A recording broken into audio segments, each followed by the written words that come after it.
The OnePlus Open has a 6.31-inch front camera that's practically normal looking. It's not awkwardly narrow like the front screen on Samsung's Galaxy Z Fold 5. This, coupled with surprisingly flat body that measured 11.7 mm thick when folded, makes the Open feel closer to a normal phone and not some chunky devices.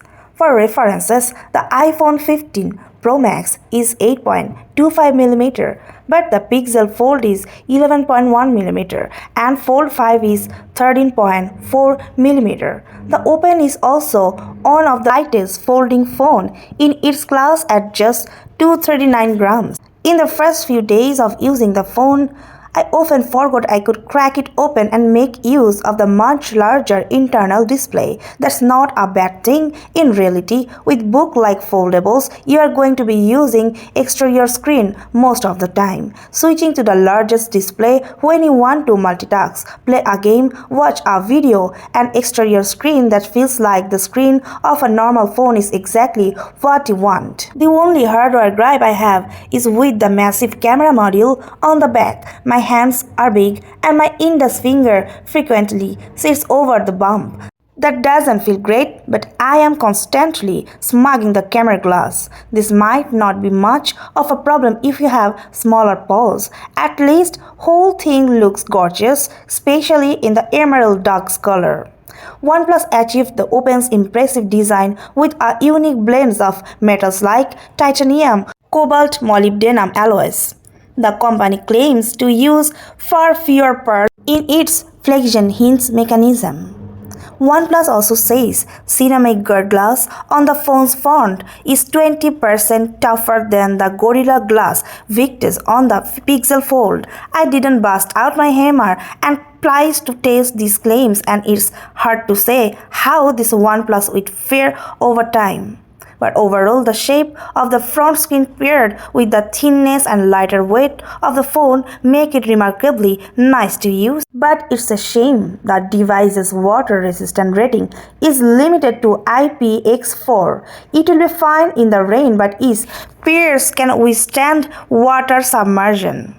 As you first start turning OnePlus Open over in your hands, it feels like companies spared no expense in its construction. It feels luxury, and OnePlus even brought back the multi-position alert slider on the side of the phone, which lets you to switch between silent, vibrate, and ring with a satisfying flick.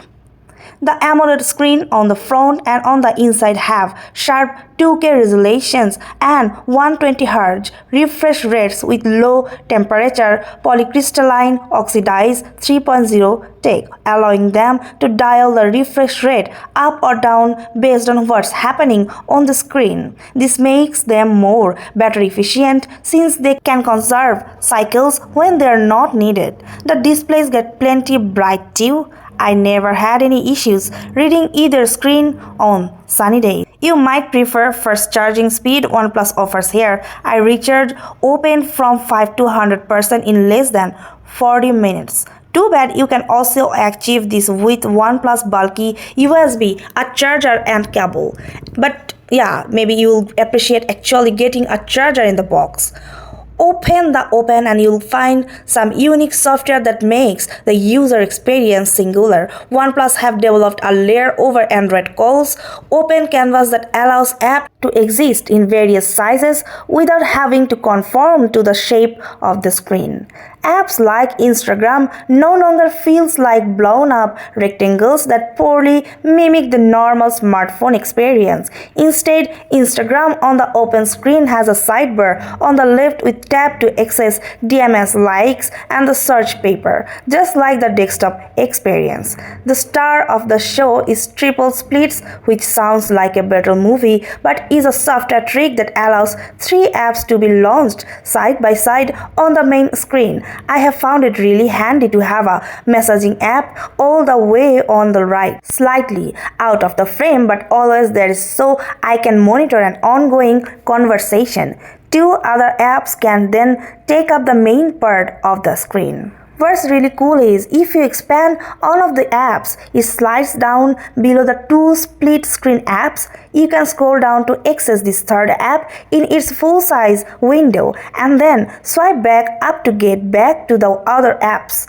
It's an ingenious multitasking system. It's what allowed me to get work done at the event. Like on other book-like folding phones, there is a persistent taskbar lets you drag and drop apps to any part of the screen. This taskbar has an app tray you can open to add any other app that's not saved in the taskbar too. There is a recent folder here as well, which lets you quickly access recent documents and photos to drag and drop them into select app. And I also noticed that the slightly wider main screen enables more desktop-grade web browsing experience in Chrome. For example, pull up Wired.com on the Galaxy Z Fold 5 and you get normal, skinny mobile browsing experience. On the OnePlus Open, you can see a design that's more space optimized and just look plain nicer. However, some apps like Gmail still require you to turn phone into landscape mode to access the two-pane view. It should be noted that I did run into some apps that just didn't play well with the Open Canvas system, plus some other optimization bugs in the software as a whole. OnePlus is continuing its partnership with camera maker Hasselblad, so you can get its enhancement to image processing software, including its color science knowledge and other fine-tuning smarts. More expressive is the hardware itself. A 48 megapixel main camera, 64 megapixel 3x optical zoom camera, and a 48 megapixel ultra wide. There is a 20 megapixel camera for when you are using main display and a 32 megapixel selfie camera on the front. It's not all those members that impress, but the fact that these cameras all have larger sensor than when you find in the rest of the folding phone competition. I compared the camera against Pixel Fold and Galaxy Z Fold 5 in a nutshell, but the larger sensor are able to pull sharper details across the board. Whether it's with the 3x optical zoom or the ultra wide, there is a strong chance the OnePlus is always deliver sharper image. The Open works on AT&T, T-Mobile, and Verizon 2, 5G and all, which wasn't always the case on other OnePlus model. I'd likely still gravitate towards the Pixel Fold, but despite Samsung years of refining its Galaxy Fold, I just might pick OnePlus Open over one of those.